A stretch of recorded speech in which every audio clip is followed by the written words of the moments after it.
কটিয়াদীতে comrade মুসলিম উদ্দিন মুসা মিয়া ও সিরাজউদ্দিন শিরু মিস্ত্রির মৃত্যুতে communist পার্টির শোকসভা অনুষ্ঠিত। মোহাম্মদ ওয়াহিদের তথ্য ও ভিডিও চিত্রে ডেস্ক রিপোর্টে বিস্তারিত।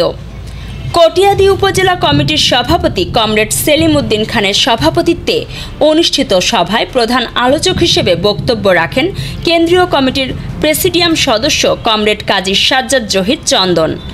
অন্যান্যদের মধ্যে বক্তব্য রাখেন জেলা কমিটির সভাপতি কমরেড আব্দুর রহমান রুমি, সম্পাদক মণ্ডলীর সদস্য comrade Syed Nazrul Islam, comrade Abul Hashem master, সাধারণ সম্পাদক কমরেড রঞ্জিত কুমার সরকার, জেলা কমিটির সদস্য কমরেড নুরুল ইসলাম।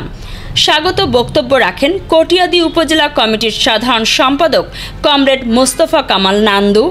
সঞ্চালনা করেন মানিকখালী আঞ্চলিক শাখার সভাপতি কমরেড শেখ মোহাম্মদ জমশেদ। এছাড়া এ পর্যন্ত যারা মৃত্যুবরণ করেছেন তাদের পরিবারের সদস্যগণও স্মৃতিচারণ করেন। বক্তাগণ প্রয়াত কমরেডদের আজীবন লালিত স্বপ্ন বৈষম্য বিরোধী সাম্য ন্যায় ভিত্তিক সমাজতান্ত্রিক সমাজ প্রতিষ্ঠার লক্ষ্যে লড়াই সংগ্রাম চালিয়ে যাওয়ার দৃঢ় অঙ্গীকার করেন। নেতৃত্বে তার সংবিধান বদলাতে চাই, মুক্তিযুদ্ধকে অস্বীকার করে স্বাধীনতা মুছে ফেলতে চাই।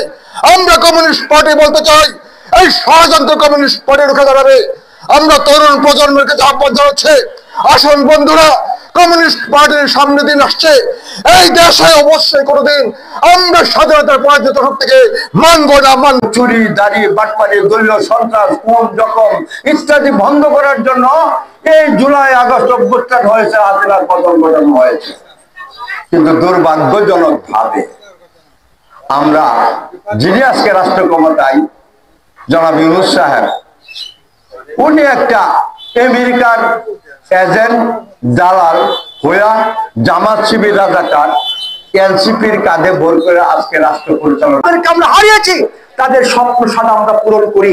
রাষ্ট্র ক্ষমতায় বামপন্থীরা, কমিউনিস্টরা যাবেই যাবে।